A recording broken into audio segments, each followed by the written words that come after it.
Be fine. Hey everybody, this is Kathy Klotz-Guest with Keeping It Human. We're doing a Google Hangout today, which is sort of, I like to think of the visual storytelling equivalent of the Blog Talk Radio podcast that I do. And those are fun. This is just sort of a different animal. And today I'm really excited because I get to talk to Ron Ploof.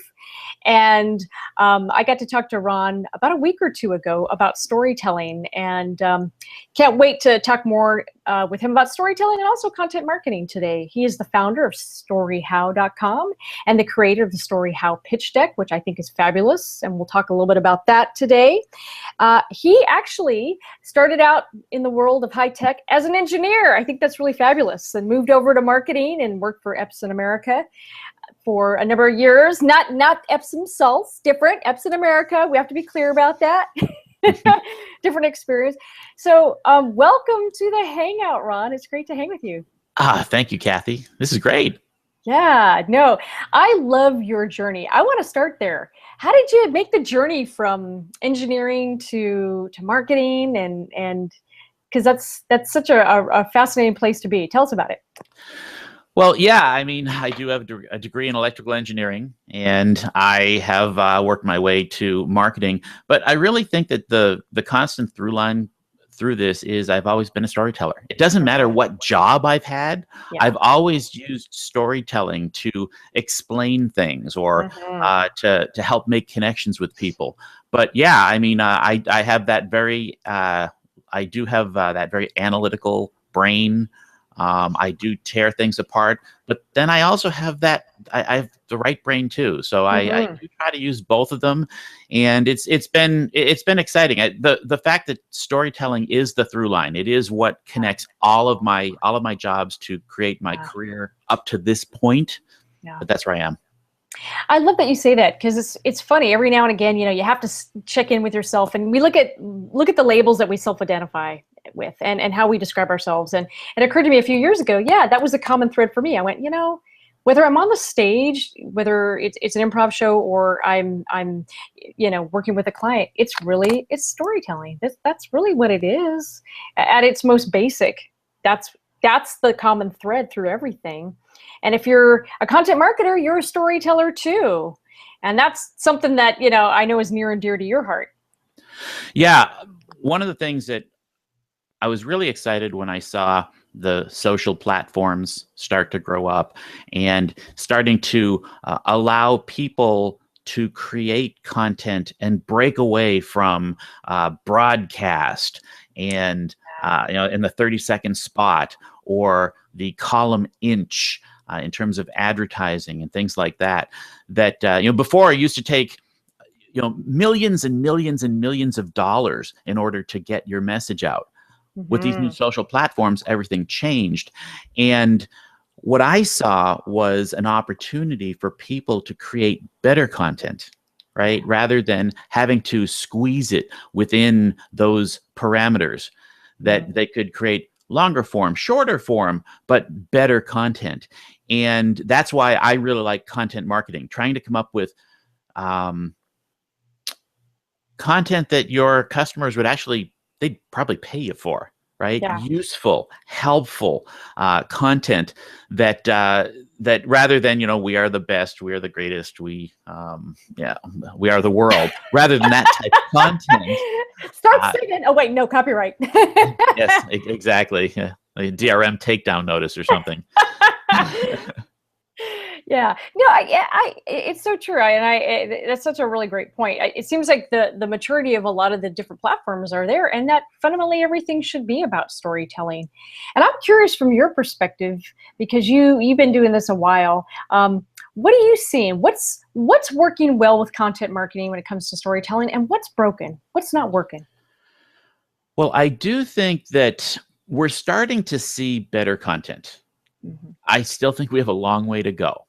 Yeah. But I think it's taken a little while. The social platforms came along, and at first people thought it was a fad, right? We'll try to ignore it. And then they said, oh, there's something here. And they said, well, young people understand it, so they would hire young people to do it. And then after a while, they said, wait a minute, this is a communications platform. Maybe we should have some gray hairs as part of this, right? And so the whole idea of content marketing, look at the size of inbound that's happening right now, right? Yeah. I heard there's like, what, 3,000 people there or something like Great. that. The whole idea of inbound marketing, which is a new term, it's really only 6-7 years old. But I think now that you have conferences like this that are starting to come up, that people understand what inbound marketing is, that more money, more time and effort is going into it. So I think that's been the journey of content marketing up until this point. Storytelling, I just don't see it. I mean, we do see it in like advertising has used storytelling things, but it's squeezed into those parameters, right? Pay millions of dollars and you have the 30-second spot. But storytelling, now that people understand what inbound marketing is, now that people are looking at better ways of communicating with their customers, I see storytelling, they're ready to do it. The question is, how do you do it? And that's where I came from, is I came up with the Story How pitch deck to try to teach people how to do it. Yeah, that's such a great point. I think a lot of times everybody understands storytelling today. We talk a lot about it in the business press. So it's experienced this great renaissance and resurgence, and it's top of mind. But we sort of have a gap between what I think marketers know they should be doing and their skill sets. And storytelling is one of those areas where I think people can learn to be better storytellers. There's no question about it. They just maybe don't have the knowledge in how to do that. And there's a right way to tell a story. There's not one way to tell a story, but there are better ways to tell a story than others. Yep. And it seems to me there's a lot of great ideas out there, but on the whole, it seems to me in the content marketing space, a lot of the stories are very superficial and they're just not very compelling. Right. Absolutely. Great. Storytelling is hard work. Yeah. And doing it right. and part of that, like where marketers say, Ron, you really don't want to sell very many cards if you're telling them it's hard work, right? You're supposed to tell them it's easy.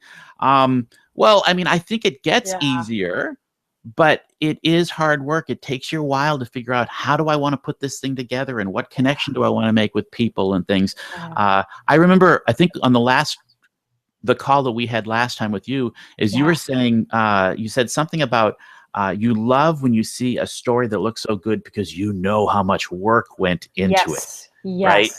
So the easier that story is, the easier that the audience reacts with it, that there's a lot of work behind it. Oh, yeah. Yeah. It takes a lot to extract and to excavate and go deeper and really find the stories that are meaningful, that are emotionally resonant, that are real, that it wasn't just cooked up in response to sort of a branding campaign at an agency, and that there's something behind it. It when it lands so well that people repeat it. And when I see that happen, as a practitioner, I'm just in awe of the simplicity. When it looks so easy, I know it must have been really hard to get to that point. It had to, and there had to be blood, sweat, and tears in order to go into it. To me, the storytelling really happens in the editing and trying to figure out what you have to cut. And when you have those Sophie choice moments where you have to pick your own children, right? There's something that you love, but it's got to go. You got to take it out. When that happens to me, I'll tell you what I do. It kind of helps me. Is my personal coping mechanism is I'll take that piece and I'll just save it away, saying, well, I'll use it someplace else, right? It's not going to totally disappear. Now, I may never use it again, but at least it's in my mind that I can use it someday. Yeah.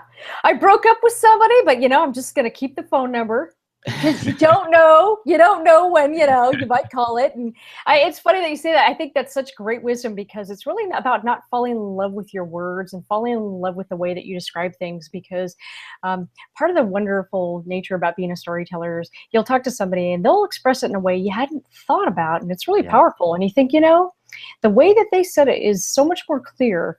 And so, I always think, gosh, it's important to fall in love with maybe the idea and the integrity of the idea, but not the words and not the manner in which you tell it, because that will evolve. That's really going to evolve, you know. Yeah, if you can fall in love with your the reaction that your story has within the audience, right? Because at a certain point, you're presenting a story, but it's their own story that's playing out in their head. It's the words that you're using, and it's playing out in your their heads. And isn't it like you said? Don't you just get a lot of juice when someone plays it back to you, and it's a little different? And imagine that maybe a little bit better. Yeah, totally. I know you're onto something. You're totally onto something.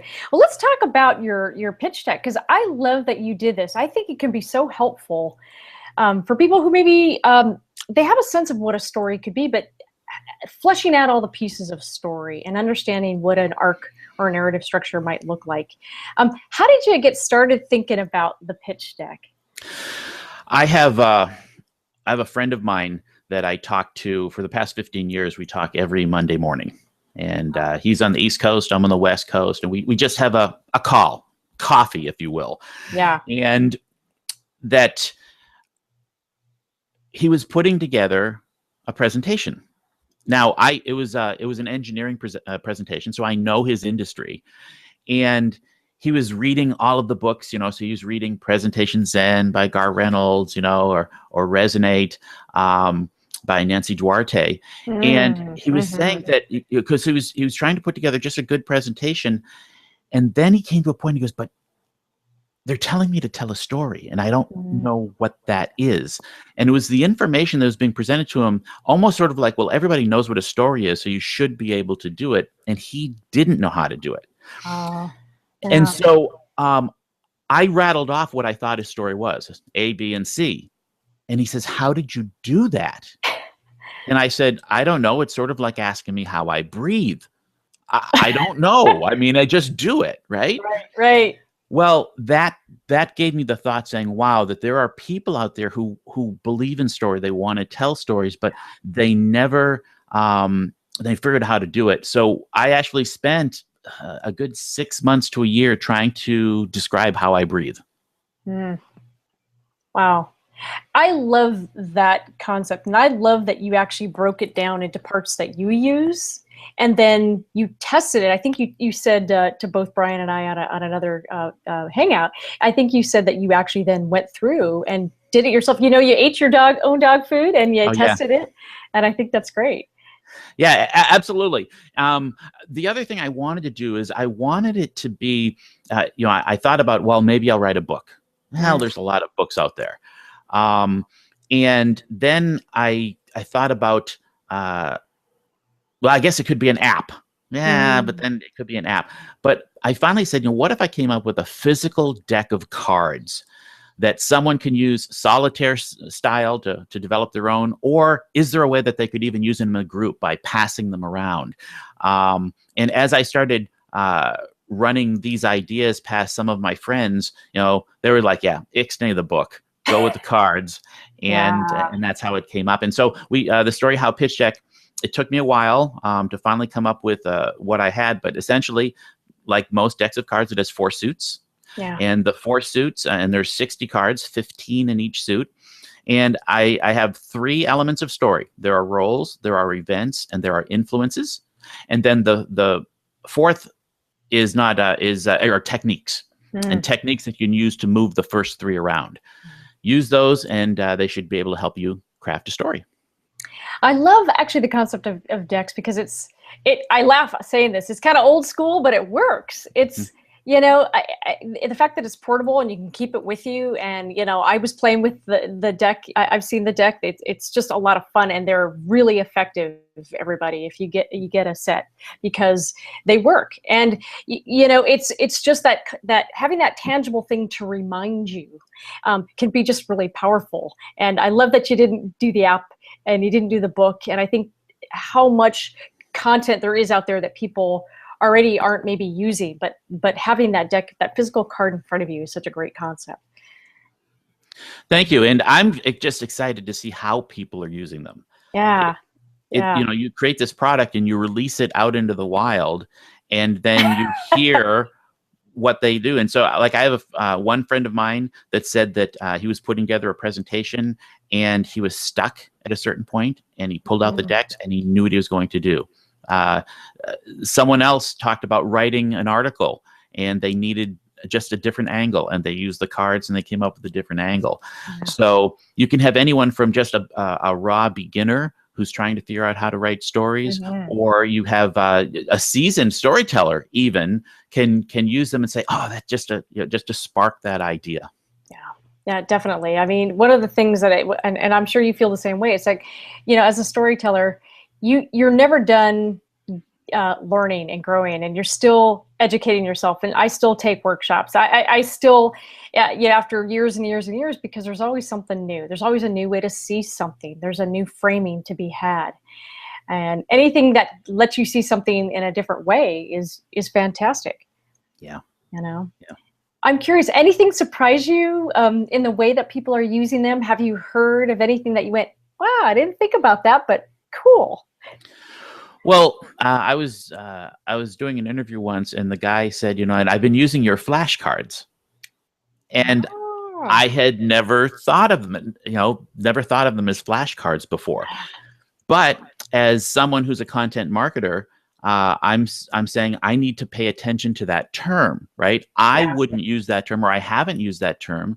But if I have customers using the term, I have to think about them. Maybe there is a way to use these as flashcards. So it was just the term that he used that I had never used up until that point. But you have to listen to your customers. Let them tell you what your product is. Yeah, isn't that neat that people think of them that way? That it's for them, it's a foundational kind of story knowledge tool, and I think that's kind of cool that somebody calls them flashcards. You're like, okay. One of the Amazon reviews, I think it mentions it. It calls it a bunch of smart people in a box. I think that is probably the best way to describe it, huh?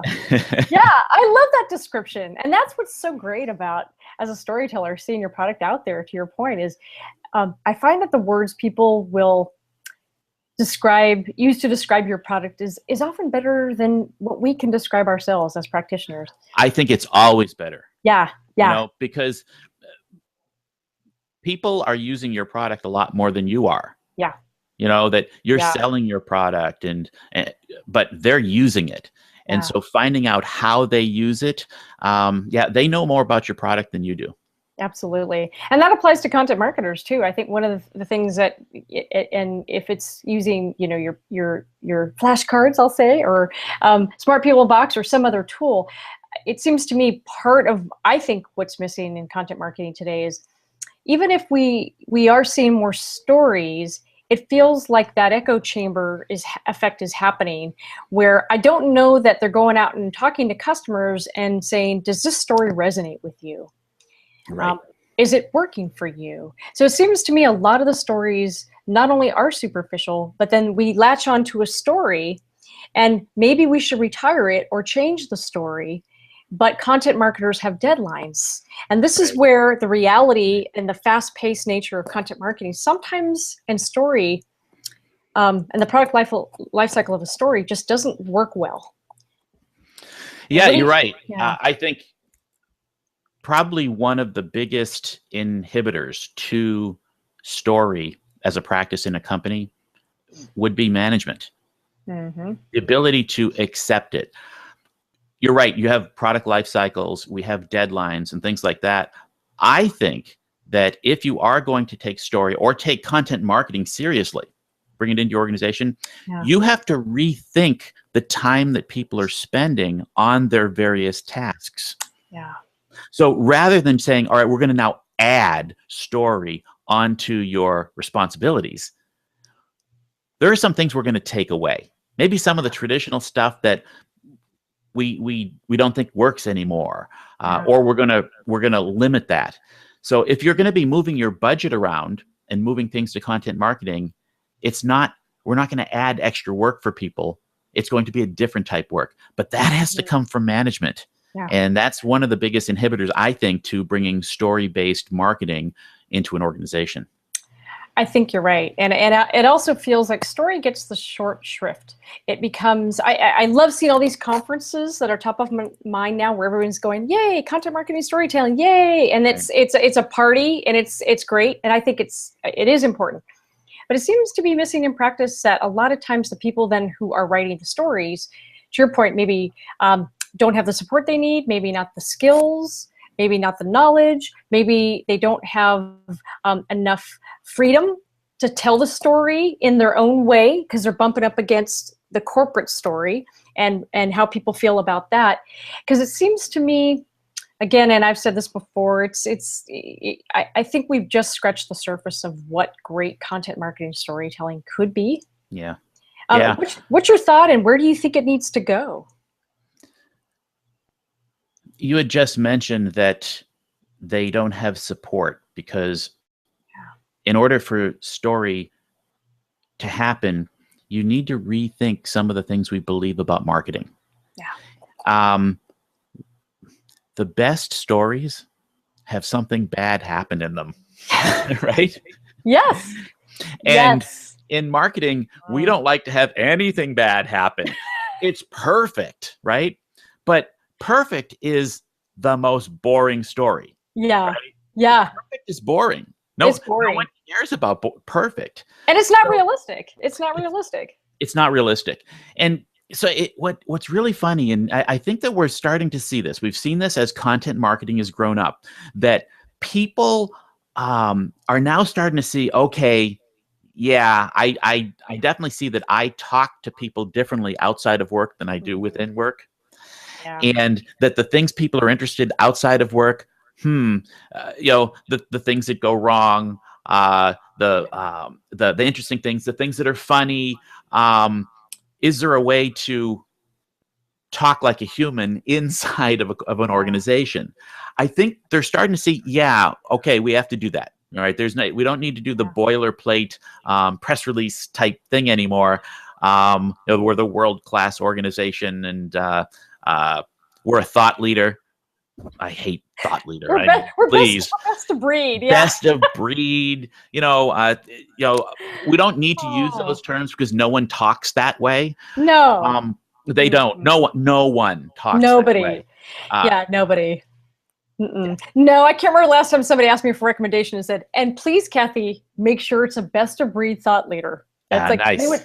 You would probably punch them in the face in a bar if they talk to you like that. Exactly. I'm trying to imagine if I use those words to try to convince my wife to marry me, right? It just probably wouldn't work. I'm a thought leader. I'm best of breed. I am. Yes. Exactly. Exactly. We have synergies. We have synergies to leverage.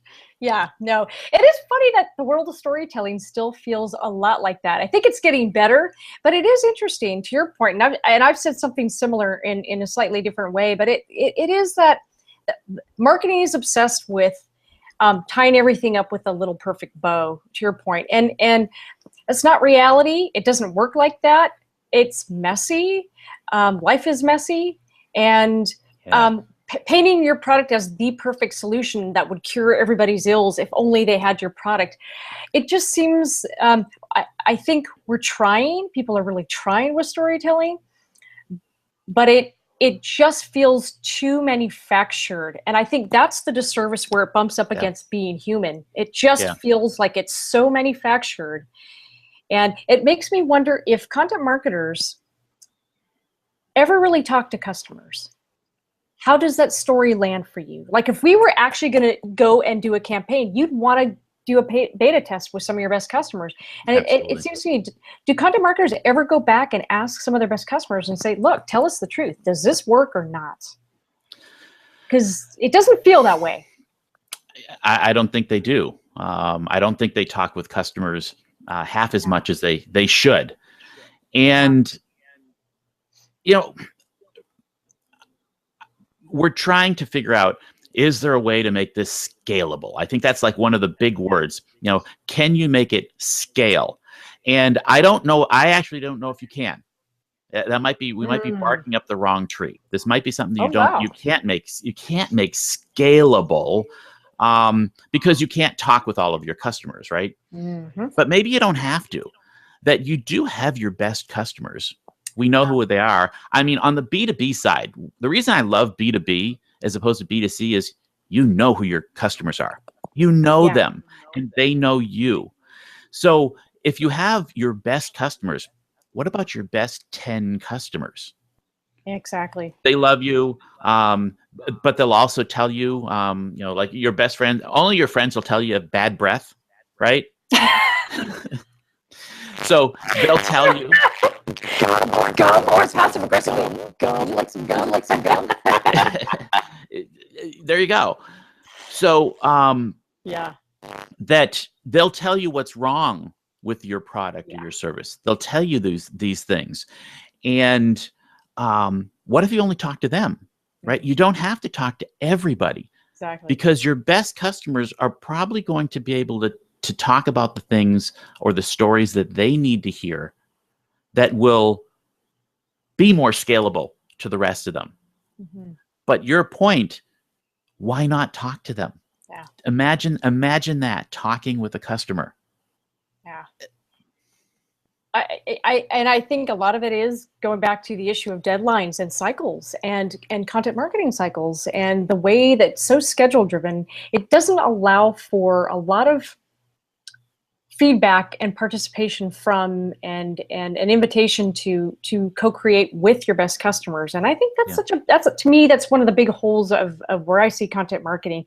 And I get excited when, you know, by the fact that we're now talking story. I think it's wonderful. I do still feel like these are areas where just seems so obvious if we step back. And I know in the face of tight deadlines, it may not be.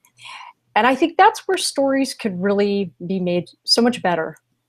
And, you know, the companies are really understanding, you know, from their best customers, does this even work for you? Is it even the right story? Yeah. Or maybe we retire stories, because like products, stories have a shelf life. Right. Great stories don't. If you have a great brand, there's an evergreen story, but the product stories and a lot of the ways that we think about content does. It has a cycle. And I sometimes think we beat that with a dead horse because we find something that worked once and then companies don't want to give that up. Right. Right. What's your thought on sort of the idea of where you have a story life cycle, and how do you manage that? What do you look for? Well, I do think of it very, I guess as an engineer, I think of it hierarchically. I do. And I think all the way to the top. Oh, yeah. And so business strategy is a story. And I think that if you look at developing your stories from your business strategy, that, look, we started this company to solve these problems. Yes. Right? We were dissatisfied with something, right? The beginning of any great story, the protagonist is dissatisfied with something, and they want to do something. They want to fix the problem or whatever.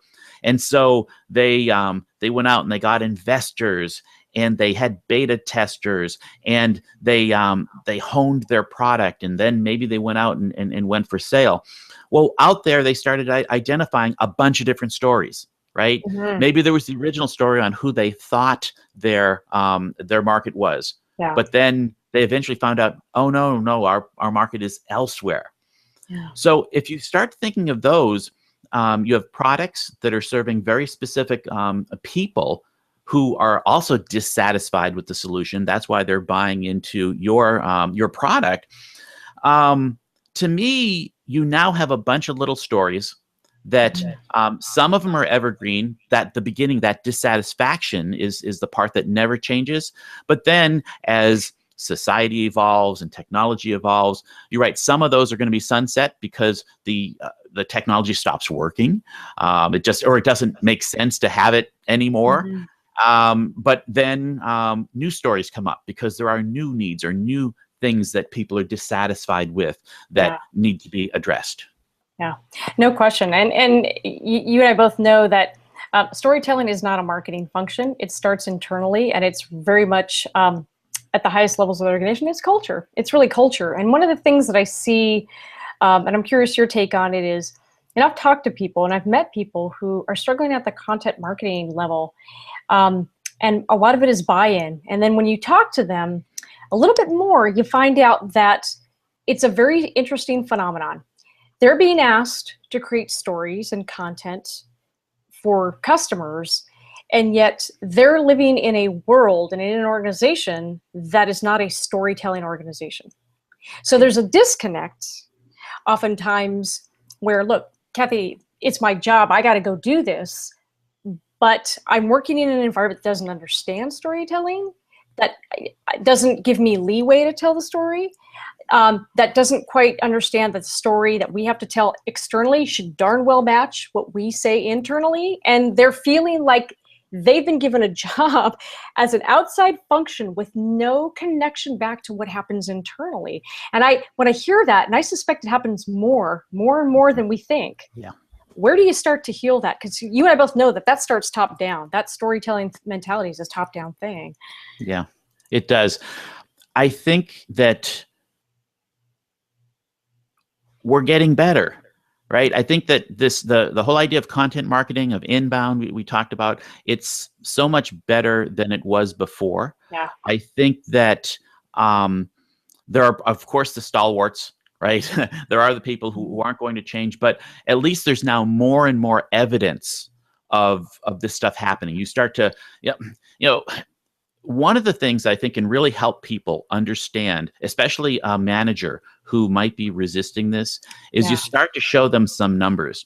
Start to show them the declining newspaper readership over time.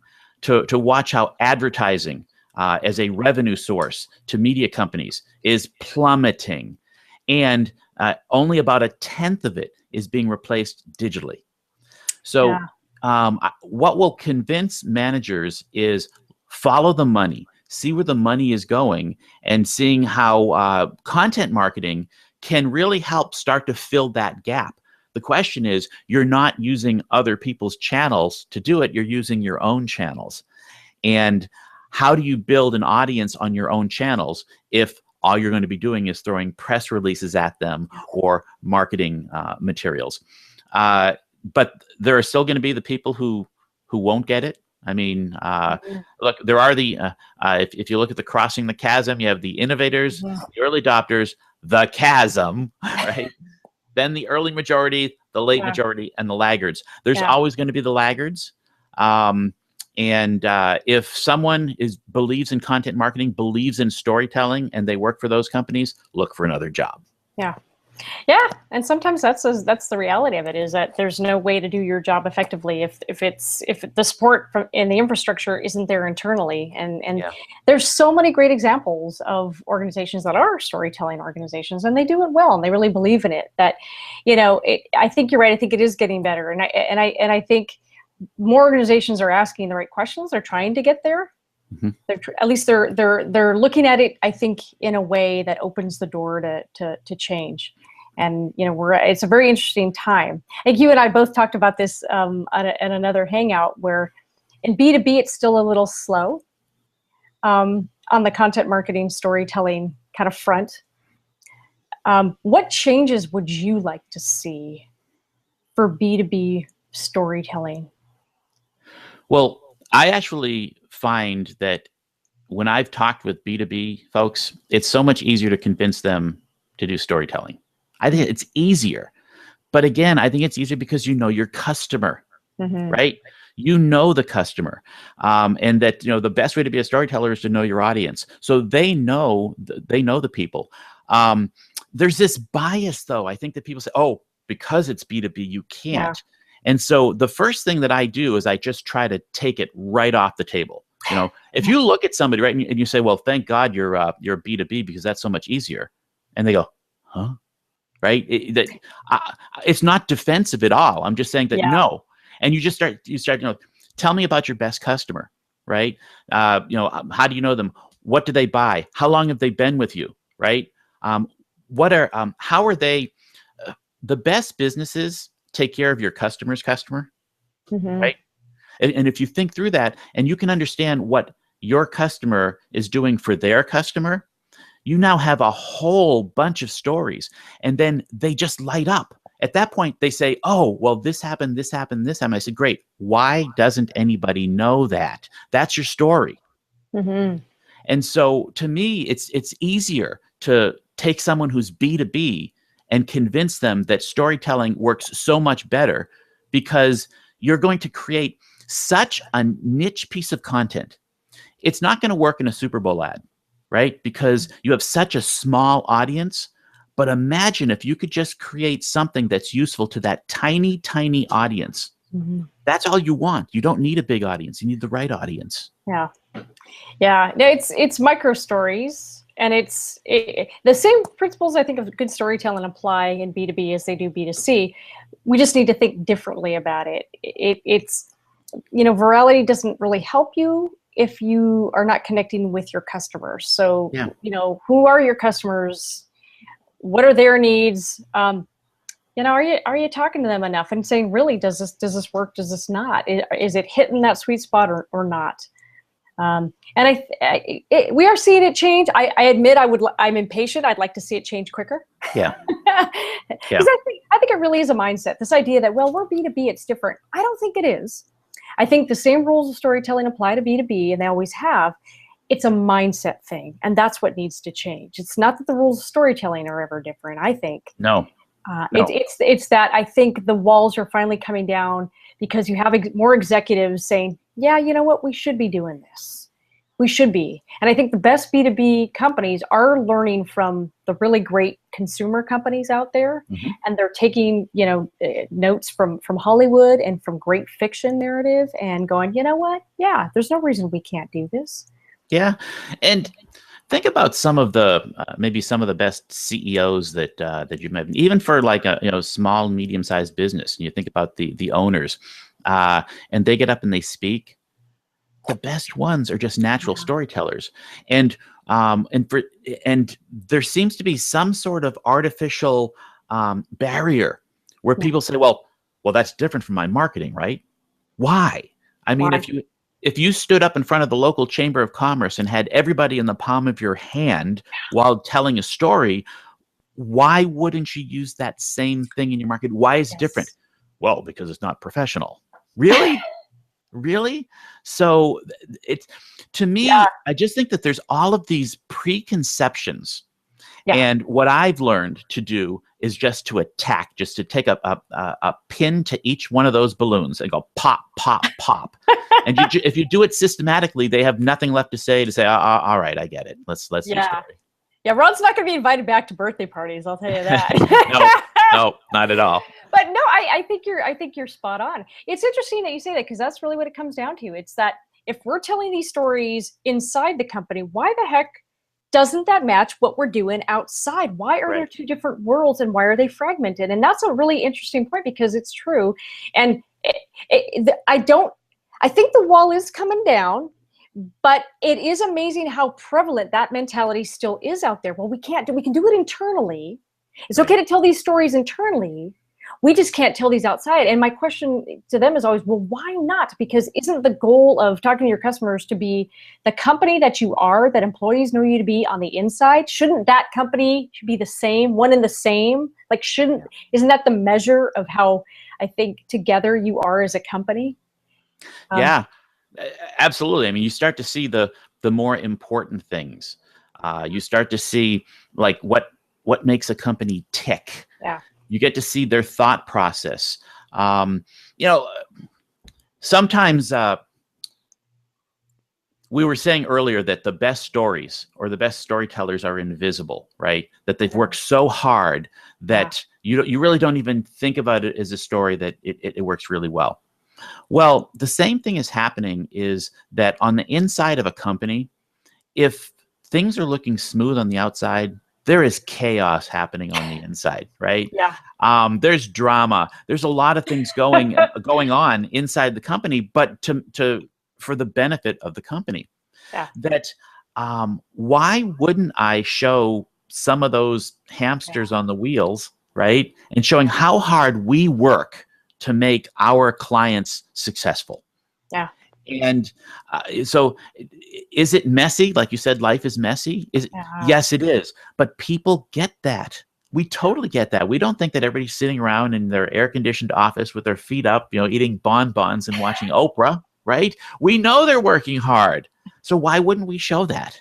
Yeah. No, it's true. It's real. It's real. This idea, and I think you're right, because the more perfect the story, the more distrustful I am usually, because I'm like,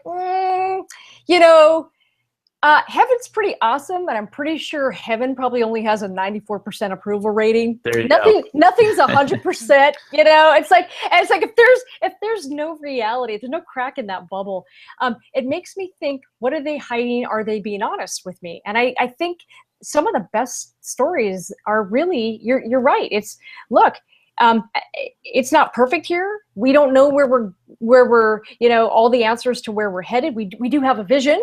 And we're asking you as our customer to go there with us, to co-create with us, to be there with us, because we're evolving. And we don't have to have the perfect stories. And I get bothered by these, the whole perfect arc, the way marketing thinks they have to be. They don't have to be.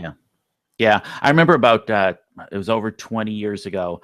I was working in the electronic design automation industry, and we were giving a demonstration.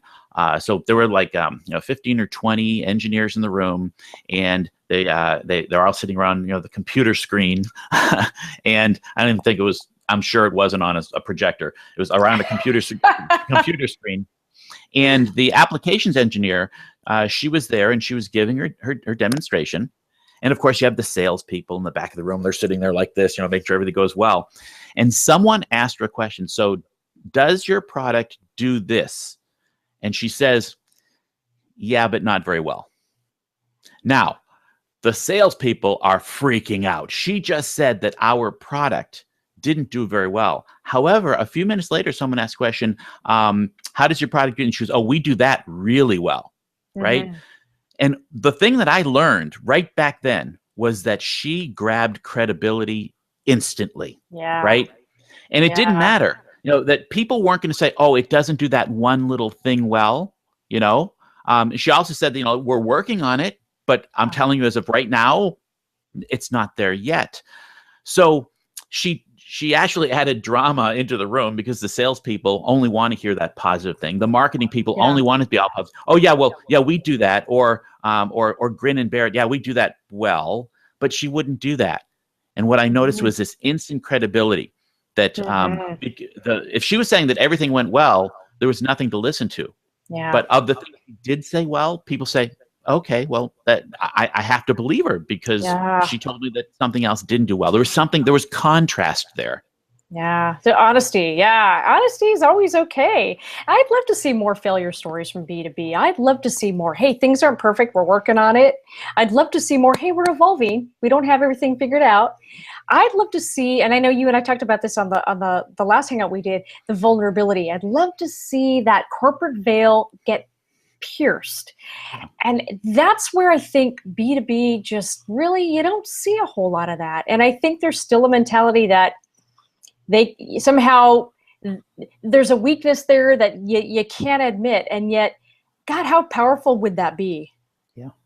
Yeah. And it is that vulnerability.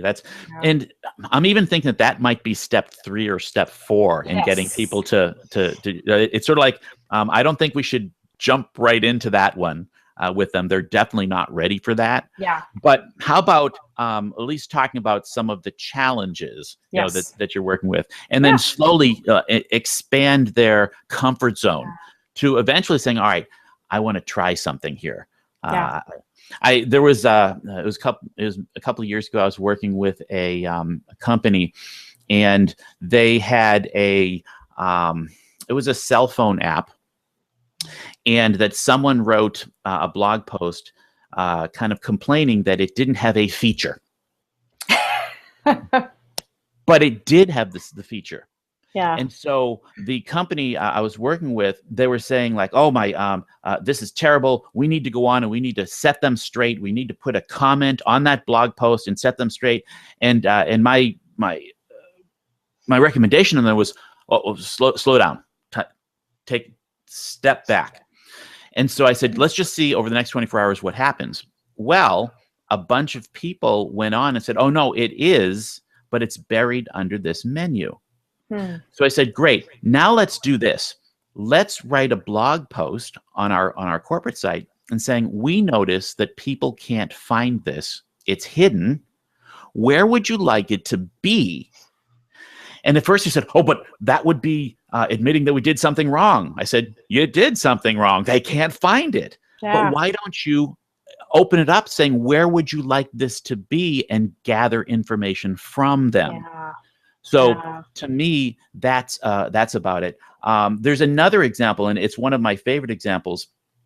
There is this, it's called a CISSP, and it's a way that engineers or network engineers, it's a security type training that they go through, and it's a certification that they can get. And evidently, if you have this on your business card, that you can get raises. It's a good thing to have, because it's very, very hard to get this. Well, the organization that actually certifies this group, they and we're talking thousands of dollars in terms of training. We're talking lots of hours.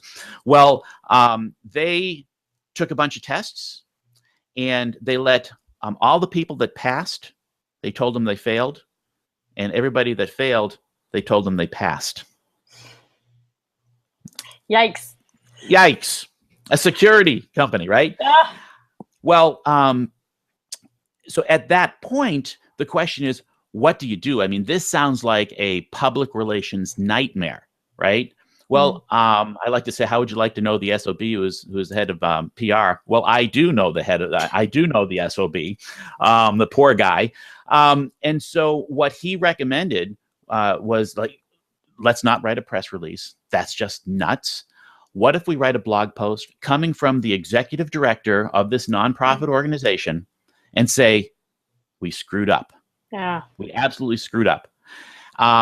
Usually you have to pay again. What they said is, we're going to make this right. So if you failed, we're going to allow you to take it again, right?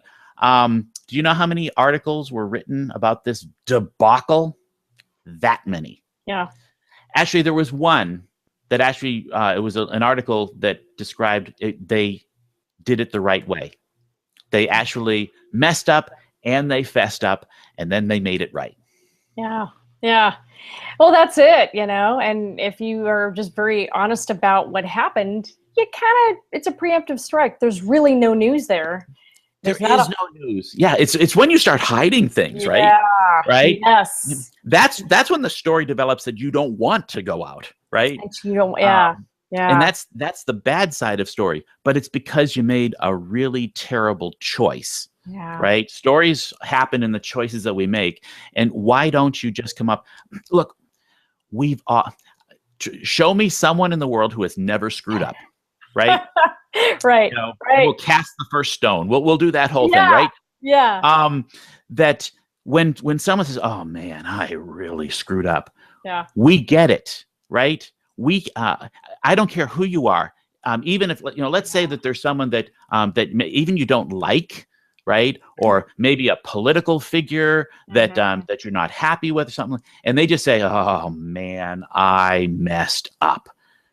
You have instantly grabbed me, because I have too, and it takes guts so you disarm so many things by just actually admitting that you made a mistake. You do, and I think it's tough because there are certain businesses to where the liability issue pops up, and then you have, corporate counsel says you can't because of liability issues. So depending on the business, like, God, how great would it have been if Target from the very beginning, you know what? We were careless, and that's how your information got hacked. Oops. But you can't, because it's the right human thing to do for your customers, but from a litigation perspective, we both know that's not going to happen. So depending on the business, I mean, I would love to see people admit fault. I would just love it if companies were more human and just took responsibility the way that they should. Yeah. I think there are legal impediments that sort of prevent that kind of thing from happening more. But yeah, I love it when a company does own it and say, you know what, we messed up here. And it's really hard for certain companies when that happens. It really neutralizes the pile-on effect. Absolutely. They've pretty much done that for you. Yeah, and to me, again, it's my engineering background where I would love to see, is there a way to almost maybe find some sort of case study where, let's say legal counsel is saying we can't say that, that we were careless, or we can't say that we made a mistake, right? Which causes the pile-on effect. Yeah. Is that eventually more detrimental or more expensive than we messed up and we have to pay? I mean, I don't know if we have any type of data to back that up. It'd be interesting, wouldn't it? But it would, because my gut is telling me that if you admit that you did something, that it's the pain is going to hurt for a shorter amount of time than the just kind of we're going to entrench and we're going to fight this, which is going to bring more and more against you, and you'll have more to fight. Or you don't say anything. Yeah, I don't doubt you're right. I have no, I'd love to see that data. And I think viscerally, I think we both know I think it is true. I think you're, ripping the Band-Aid off quickly and admitting it probably from a financial perspective is more cost effective. There's no doubt in my mind. I don't even know the numbers. I haven't seen any case studies, but it wouldn't surprise me. And I think that's probably part of what happens with great storytelling is all these, structural impediments happen in a company to where the worry of the risk aversion factor kind of comes in, and it's can we say this? Should we say it? And of course they should, but then all these different forces of trying to control risk, I think, start to flare up, and I think that's what happens in big companies, and part of why great storytelling sometimes doesn't happen the way we'd like. It's things like this, Absolutely, yeah, no question. Well, what have you got going on that you want to tell people about? What's cooking for you? That's cooking for me. I will be going up to Story U Live, which will be October 10th and 11th. Yes. So I'll be up there. I'll finally get to meet Michael. Haven't met him before, and I'm really interested in see his interest in chocolate. I've been hearing all about the chocolate. He does not lie. He does not exaggerate. The man loves chocolate. I've never seen him without a piece of chocolate. Yeah. Okay, cool. And then I have a webinar that I'm doing with marketing profs on October 15th. So, so those are the two things that I have coming up. What about you? I understand you have something coming up. I do got some stuff coming up. I've got, I've got some travel coming up. I've got a one-woman show coming up. I will be at Story U. I will get to see you in person. I'm excited about that. I've got a one-woman show mid-October in San Francisco at Stageworks, October 16th, 17th, and 18th. I hope people listening to this, if you're in the San Francisco area during that time, come see me. Stop by and say hi. And I've got then November thing. Hopefully life gets back to normal, but it is me we're talking about, so I don't think there's normal. I would say normal, but I'm not gonna lie. Normal is not a good story. Normal's a bad story, and it's not true, and it's overrated. Exactly. So I'm gonna embrace my weird. So there you go. Well, I'm really looking forward to meeting you in person next month. Same here. I think it's just going to be a blast, and I think it's going to be a great crowd, a wonderful crowd of great storytellers. If you're in the area, folks, I think you can still get tickets. You can go to getstory.com and find out more about that. Yep. And October 10th and 11th in San Francisco. That's it. And Ron, where can people follow you? They can definitely go to your website and your Twitter handle. Yep, that's the best place is storyhow.com. And of course, the Story How pitch deck is on Amazon. So if they'd like to purchase a pitch deck, and I'm at Ron Ploof on Twitter. Absolutely. Definitely sign up. And by the way, those pitch cards are great. And they're, to quote somebody else, they are a bunch of smart people in a box. There you go. Thank you. Ron, thank you so much. My pleasure. Take care, everybody. Bye-bye.